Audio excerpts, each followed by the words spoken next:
Selamat pagi semuanya, anak ibu. Kita bertemu di pagi hari ini, ya. Pada hari ini kita akan belajar tematik bahasa Indonesia, ya. Tema 2, subtema 2, ya, mengenai manfaat hewan bagi kehidupan manusia. Kemarin kamu sudah belajar juga, ya, waktu kita belajar tema 1 itu ada banyak manfaat hewan, ya. Hari ini kita rincikan, ya. Ada beberapa manfaat hewan, tetapi sebelumnya kita ulang bahwa hewan itu disebut juga dengan binatang. Ya, hewan juga sama dengan binatang. Nah, macam-macam hewan itu ada 3. Ada yang dikatakan dengan hewan ternak. Hewan ternak ini adalah hewan yang bisa diambil hasilnya, ya, ataupun manfaatnya. Ya, bisa kita konsumsi, itu maksudnya. Itu contohnya adalah ayam, sapi, kambing, dan lain-lain. Ya, itu dinamakan dengan hewan ternak. Kemudian yang kedua adalah hewan liar ataupun hewan buas. Ini tidak bisa dipelihara. Kenapa? Karena dia berbahaya. Ya. Jadi hewan itu tadi yang pertama ada hewan ternak, itu bisa diambil hasilnya, ya, ataupun manfaatnya. Ya, ayam, sapi, kambing, dan lain sebagainya. Kemudian yang kedua itu adalah hewan liar ataupun hewan buas. Ini tidak bisa diambil ataupun tidak bisa dipelihara. Kenapa? Karena dia sangat berbahaya. Yang ketiga ada namanya hewan peliharaan. Ini yang sering sekali kita lihat di rumah-rumah. Hewan peliharaan itu disebut juga dengan hewan kesayangan. Ya, mungkin kamu di rumah ada memelihara hewan. Ya, contohnya itu adalah mungkin ikan, ya, ataupun ya anjing, ataupun kucing, ataupun burung. Itu yang pada umumnya dipelihara orang di rumah. Itu namanya hewan peliharaan ataupun hewan kesayangan, ya. Kemudian manfaat hewan itu banyak sekali. Yang pertama kita perhatikan sebagai bahan sandang ataupun pakaian. Jadi hewan tadi diambil dan dijadikan sebagai bahan pakaian. Kita ambil contoh adalah domba. Kita ambil bulunya. Bulu domba ini nanti ya menghasilkan kain wol. Kain wol ini nanti bisa dijadikan ya sweater. Ya. Itu bermanfaat ketika musim hujan ataupun dipakai di negara-negara yang mengalami 4 musim. Ya. Kemudian ulat sutra. Ulat sutra ini nanti sebagai penghasil kain sutra, ya. Sangat lembut ulat sutra. Itulah contoh hewan yang diambil ya untuk dijadikan bahan sandang ataupun pakaian. Kemudian yang kedua, itu sebagai bahan pangan atau makanan, ya. Setiap hari kita tentu mengkonsumsi ya, mengkonsumsinya. Atau misalnya kalau kamu sering dimasak mama ya hewan untuk lauk pauk ya, itu yang diambil sebagai bahan pangan ataupun makanan. Contohnya adalah ayam ya, kalau mama di rumah bisa digoreng ya, digoreng pentaki ataupun digulai dan lain sebagainya. Ya, itu untuk bahan makanan. Kemudian sapi ini ya diambil telur sama dagingnya, direndam mama sangat enak.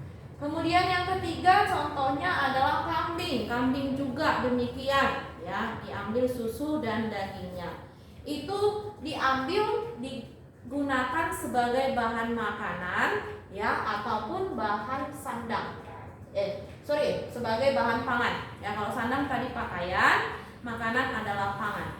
Ya, itu manfaat hewan yang kedua. Kemudian manfaat hewan yang ketiga adalah sebagai ya digunakan untuk obat-obatan, menghasilkan obat-obatan. Kita ambil contoh ikan.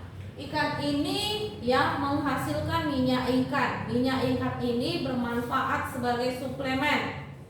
Kamu sering atau bahkan pernah dikasih mama mungkin ya sudah berupa sirup ya, itu minyak ikan.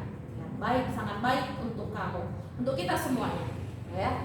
Kemudian yang keempat itu manfaat yang keempat ya, kita ambil tenaganya untuk membantu pekerjaan manusia. Apa contohnya? Kerbau. Kerbau membantu para petani untuk membajak sawah.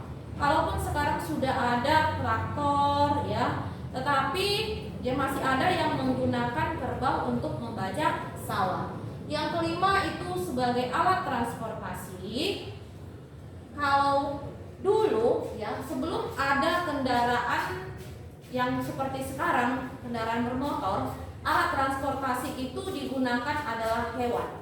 Ya, ini contohnya adalah kuda. Kuda ini nanti ya sebagai alat transportasi andong. Kuda. Kemudian kalau kamu lihat lagi selain kuda apa? Ya, kalau di padang gurun itu kamu bisa lihat unta. Unta itu ya bisa mengangkut barang, ya ditaruh di punuknya itu. Ya, itulah manfaat yang kelima hewan tadi bagi kehidupan manusia sebagai alat transportasi. Yang keenam itu dijadikan sebagai kerajinan tangan. Ya, cangkang telur, betul. Kemarin waktu kita belajar mozaik, salah satu bahan yang digunakan adalah cangkang telur. Cangkang telurnya itu sudah dikeringkan, ya, dijadikan kerajinan mozaik. Itu dia manfaat yang keenam sebagai kerajinan tangan. Kemudian yang ketujuh nanti sebagai penghasil pupuk. Pupuk apa? Pupuk kandang. Pupuk kandang ini berasal dari kotoran hewan. Ya, pada umumnya yang sering digunakan adalah kotoran sapi, kotoran ayam. Itu bisa bermanfaat bagi tumbuhan, diolah ya, dicampur dengan tanah ya. Kalau mama sering kamu perhatikan dalam merawat tanaman itu dikasih pupuk ya, ada yang berasal dari hewan namanya pupuk kandang. Oke, yang kedelapan itu sebagai alat komunikasi. Sebelum adanya seperti sekarang ya, alat-alat komunikasi zaman dahulu itu yang digunakan adalah hewan. Contohnya apa? Burung merpati. Kalau dulu ingin menyampaikan surat, maka surat tersebut akan diikatkan di kaki burung merpati itu, diterbangkan. Nanti kalau sudah sampai kepada yang dituju, burung merpati itu akan kembali kepada sumber dia ataupun yang mengirimnya. Makanya dikatakan sebagai alat komunikasi. Ya, kalau tadi ada transportasi, ada alat komunikasi, ya. Kemudian yang kesembilan itu sebagai alat pemburu atau pelacak. Benar sekali. Kalau kamu perhatikan Pak Polisi dalam mencari sesuatu bukti sering menggunakan anjing pelacak. Ya, contohnya itu adalah anjing. Yang ke-10 itu sebagai hewan peliharaan seperti yang sudah Ibu sebutkan tadi di awal. Ya, ada kamu sering pelihara ikan, burung, ya, kucing dan lain sebagainya. Itu manfaat yang ke-10. Yang ke-11 itu sebagai perhiasan. Sebagai perhiasan ini kita ambil contoh kerang. Kerang ini menghasilkan mutiara. Mutiara ini dapat dijadikan perhiasan. Perhiasan yang sangat cantik, ya, yang sangat mahal juga. Itu namanya mutiara, ya. Kemudian, ya, yang ke-12 nanti sebagai objek penelitian. Nanti contohnya ini adalah tikus, ya, sebagai objek penelitian. Jadi itu ada beberapa manfaat hewan bagi kehidupan manusia. Apa tugasmu? Ya, ketika kita menggunakan manfaat hewan ini tadi, apa tugasmu? Tugas kamu adalah merawatnya, menjaganya. Kalau tadi dikatakan ada di antara hewan ini, ya, ada hewan liar atau hewan buas. Kamu jangan memburunya. Sering sekali kita lihat sekarang banyak perburuan liar, mengakibatkan spesies ataupun jenis hewan tersebut hampir punah. Jadi kita harus menjaga, melindunginya. Ya, hewan-hewan yang hampir punah tadi itu akan dilindungi yang namanya Suaka Marga Satwa. Ya, itu tempat pelindungan hewan-hewan yang mau punah ataupun hampir punah. Ya, nah Ibu. Nah, itu adalah manfaat hewan. Kemudian kalau kamu punya hewan peliharaan, ya, selain kamu memberi dia makan, kamu harus sediakan juga kandang yang layak untuk hewan peliharaan kamu itu. Kemudian apa? Kamu harus menjaga kebersihannya, memandikannya, ya, kasih minumnya, jangan hanya kasih makan, minum juga, karena hewan itu juga butuh makan dan butuh minum, karena hewan termasuk makhluk hidup. Ya, itu adalah beberapa manfaat hewan yang dapat kita lihat di dalam kehidupan kita sehari-hari. Ya, nah itu semuanya. Demikian penjelasan singkat dari Ibu. Ibu harapkan kamu dapat memahaminya Ya, nanti ini catatannya boleh kamu catat di buku catatanmu. Selamat pagi dan tetap semangat.